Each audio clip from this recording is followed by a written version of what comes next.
அனைவருக்கும் அன்பான மாலை வணக்கம். இங்கே நம்ம தேவோட்ட ராமநாத அண்ணன் சொல்லும்போது மனமுறிவுக்கு சூழ்நிலை காரணம் அப்படின்னு சொன்னாங்க. ஒத்துக்கிறோம், இல்லைன்னு சொல்லலை. அண்ணன் நம்ம ராமநாதன் அண்ணன் சொல்லும்பொழுது என்ன சொன்னாங்க? 4 நிலை சொன்னாங்க. 4வது நிலை தான் மனமுறிவு அப்படின்னு சொன்னாங்க. அதுவும் நாங்கள் ஒத்துக்கிறோம். இதையும் தாண்டி 1980 2000வது வருஷத்துக்குள்ள இருந்த நம்ம செட்டிநாட்டு ஆட்சிகளுடைய மனநிலையை நான் இந்த மன்றத்தில் பதிவு செய்ய ஆசைப்படுறேன். என்ன செஞ்சோம்? எங்க ஆயா மாதிரி அப்பத்தா மாதிரி பாரம்பரியமா வாழ முடியல, மக மாதிரி பேத்தி மாதிரி சுதந்திரமா வாழவும் முடியல. ரெண்டுமான இடைப்பட்ட நிலையில போராட்டம். 2000 வருஷத்துக்கு முன்னாடி வேலங்குடி மண்ணுல 5 வயசு பொண்ண அரசன் தூக்கிட்டு போறான். அப்ப வரல மனமுறிவு இல்லையா? 200 வருஷத்துக்கு முன்னாடி அப்பத்தாவும் ஆயாவும் பாரம்பரியமிக்க நம்ம வீட்டை கட்டி காப்பாத்தினாங்க. அப்ப வரல மனமுறிவு இல்லையா? அப்போ ஏன் இப்ப வந்துச்சு? பெண்ணான ஆதிக்கம்ங்கிற பேச்சுக்கே இன்னைக்கு தானே இடம் வந்திருக்கு. என்ன காரணம்? 2000 வருஷத்துக்கு முன்னாடி வராத பெண் ஆதிக்கம்ங்கிற வார்த்தை, 200 வருஷத்துக்கு முன்னாடி வராத பெண் ஆதிக்கம்ங்கிற வார்த்தை இந்த 20 வருஷத்துல வந்துருச்சு. அது என்ன காரணம்? பட்டங்கள் ஆழ்வதும் சட்டங்கள் செய்வதும் பாரினில் பெண்கள் நடத்த வந்தோம், எட்டும் அறிவினில் ஆணுக்கிங்கே பெண் இழைப்பில்லை கான் என்று கும்மி அடின்னு பாடுனானே பாட்டுக்கொரு புலவன். அப்ப படித்ததுனால பிரச்சனையா? படிக்க கூடாதா? இல்ல, படிச்சதுனால பிரச்சனையே இல்ல. அங்க எங்க வந்துச்சு பிரச்சனை?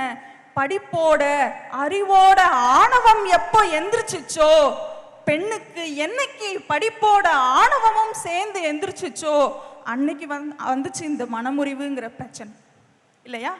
அடுத்து தன்னுடைய குடும்பத்துக்கு போறா, அதாவது திருமணம் முடிச்சு போறா. போகும்போதே எதிர்பார்ப்பு. ஏன்? சம்பாதிக்கிறா, கையில பணம் வச்சிருக்கா.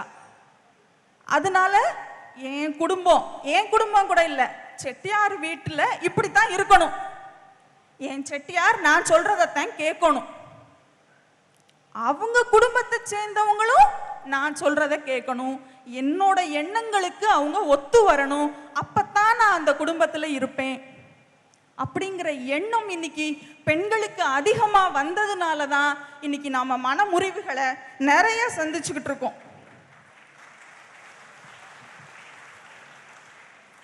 அது மட்டும் இல்லை, இன்னைக்கு நல்லா தீர்க்கமா யோசிச்சு பார்த்தோம்னா சம்பாதிக்கிறதுனால பெண்ணோட அடி மனசுல என்ன எண்ணம் வளர்ந்துருச்சு தெரியுமா?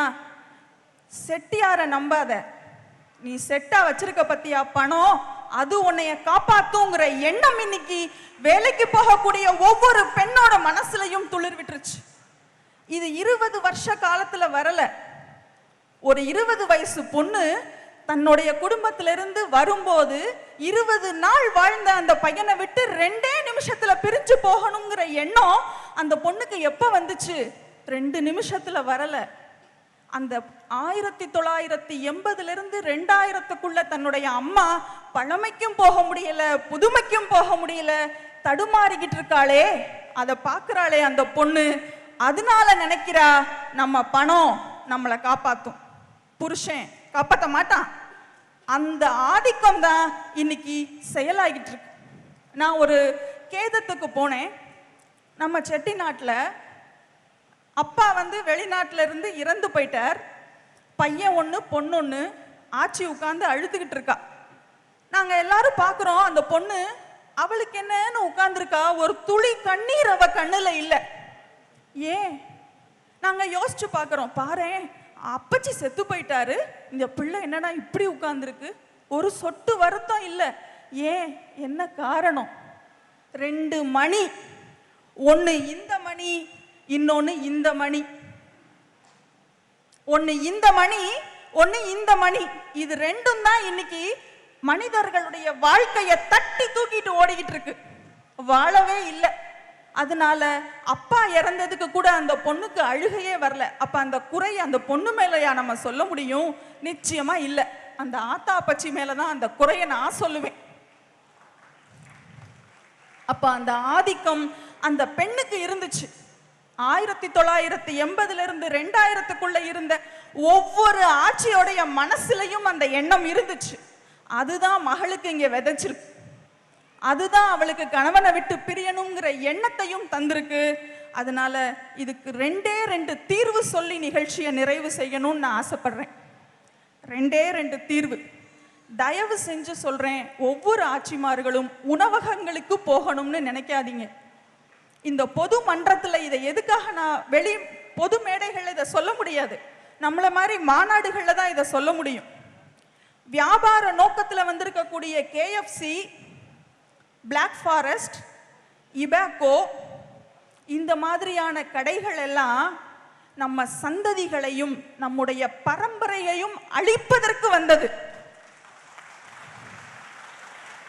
நம்ம சந்ததியே அழிஞ்சு போகுங்க. நான் சொல்றது உண்மை, மருத்துவ பூர்வமாக நிரூபிக்கப்பட்ட உண்மை. மனிதர்கள் அழிந்து போவார்கள், சந்ததியே இருக்காது. அவனுடைய வியாபார நோக்கத்துக்காக செய்றான். நம்முடைய பாரம்பரிய சமையலை ஆட்சிமார்கள் கண்டிப்பாக நம்முடைய குடும்பங்களுக்கு இன்னைக்கு சொல்லியே ஆகணும். 1. 2வது, சைக்காலஜி படிக்க வைங்க பிள்ளைகளை சைக்காலஜி படிக்க வைங்க. ஏன் டாக்டராகவும் இன்ஜினியராகவும் மட்டும்தான் நம்ம யோசிக்கிறோம்?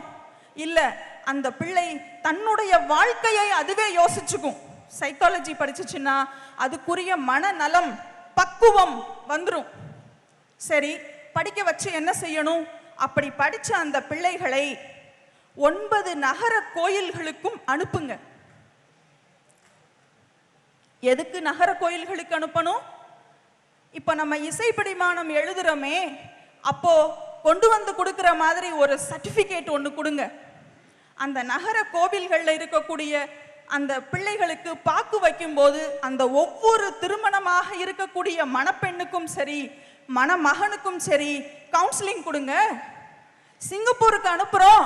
சிங்கப்பூருக்கு அனுப்பும் போது 1 வருஷம் அந்த பையன் என்ன செய்யணும்? மிலிட்ரிக்கு வேலை செய்யணும்ல.